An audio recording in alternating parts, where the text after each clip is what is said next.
যাদের নামের প্রথম অক্ষর দন্তেশ তালবস্য বা এস অক্ষর দিয়ে শুরু, তারা জীবনে কেন এতবার প্রতারণার শিকার হন, কেন খুব কাছের মানুষগুলোও তাদেরকে ঠকায়, আমি আজকের এই ভিডিওতে বিস্তারিত আলোচনা করে জানিয়ে দেব।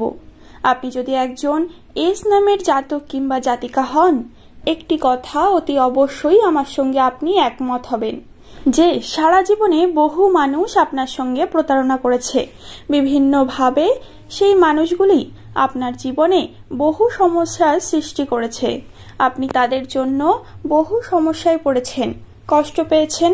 কখনো কখনো দেখা যায় নিজের খুব কাছের মানুষগুলোও আপনার সঙ্গে প্রতারণা করে, যা আপনার জীবনকে দারুণভাবে আঘাত দেয়। তো আজকে আমি আপনাদের সামনে এই বিষয়টি পরিষ্কারভাবে তুলে ধরব। কেন এই মানুষগুলো আপনাদেরকে প্রতারণা করে, কেন আপনাকে বারবার ঠকায়, আর এস নামের জাতক জাতিকারা সব বুঝতে পেরেও নীরবে সবসময় সবকিছু সহ্য করে। আজকের ভিডিওটিতে এই বিষয়টি থাকছে। আপনাদের সকলকে স্বাগত জানাচ্ছি আমাদের দিব্য দৃষ্টি ইউটিউব চ্যানেলটিতে।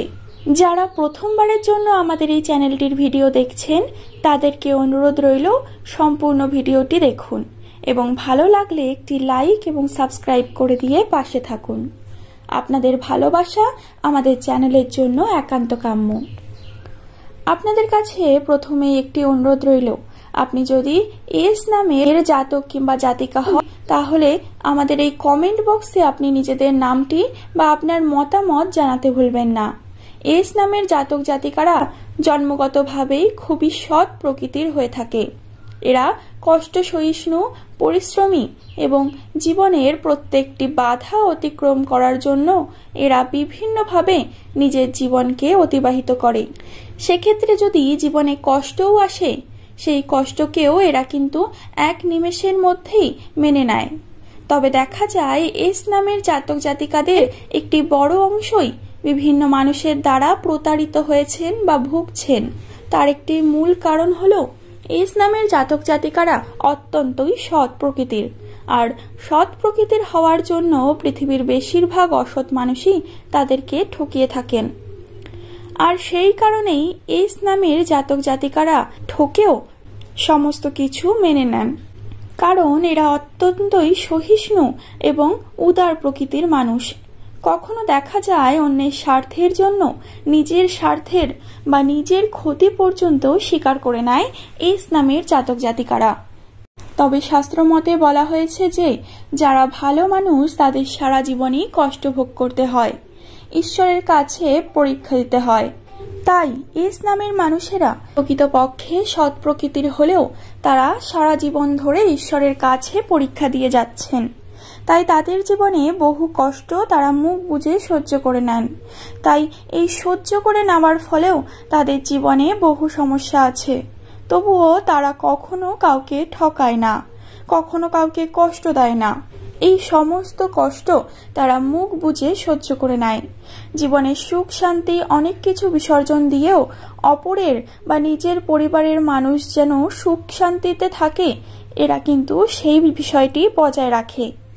এইভাবেই এস নামের জাতক জাতিকারা অত্যন্ত মহৎ প্রকৃতির হয়ে থাকেন।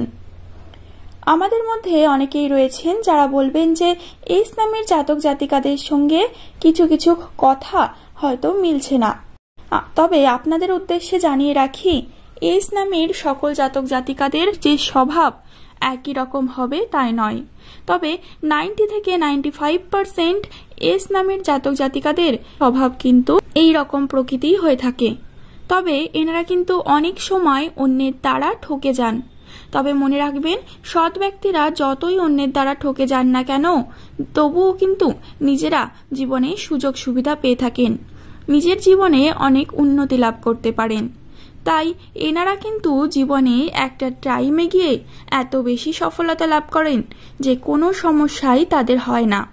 হ্যাঁ বন্ধুরা, এত বেশি সফলতা লাভ করেন যে তাদের কোনো কেউ আর ছুতে পারেন না, তাদেরকে পিছনে ফিরে তাকাতে হয় না। এক সময় এরা উচ্চ পদে আসীন হয়ে সমস্ত বিষয়ে ভালোভাবে কাটিয়ে উঠতে পারেন। তাদের খারাপ সময়ও এক সময় কেটে যায় এবং তারা সুখ শান্তির মুখ দেখতে থাকেন। প্রাথমিকভাবে এস নামের জাতক জাতিকারা সত্যি কষ্টের মধ্যে থাকেন। তাদেরকে জীবনে বাধা বিপত্তি অনেক দূর করতে হয় এবং এই কষ্টগুলি তাদের জীবনে সমস্যার সৃষ্টি করে। এস নামের জাতক জাতিকারা সবসময় সৎ থাকেন এবং থাকবেন, তাই এই কারণেই দুঃখ হতে পারে, কিন্তু তারা সেটি নিয়ে অত চিন্তা করেন না। ভগবান যাকে যেটার দেবার সেটা দেবেই। বন্ধুরা, ভিডিওটি যারা শেষ পর্যন্ত দেখলেন তাদেরকে অসংখ্য ধন্যবাদ। ভিডিওটি ভালো লাগলে বা আপনাদের সাথে আমার কথাগুলির মিল থাকলে একটি লাইক করে দেবেন এবং চ্যানেলে প্রথমবার হলে চ্যানেলটিকে সাবস্ক্রাইব করে দেবেন। আপনাদের মতামত বা আপনার শুভ নামটি কমেন্ট করে জানাতে ভুলবেন না। ভালো থাকবেন, সুস্থ থাকবেন, সকলকে ভালো রাখবেন। পরবর্তীকালে আমি আরও একটি নতুন ভিডিওকে সঙ্গে নিয়ে হাজির হব আপনাদের সামনে। ধন্যবাদ।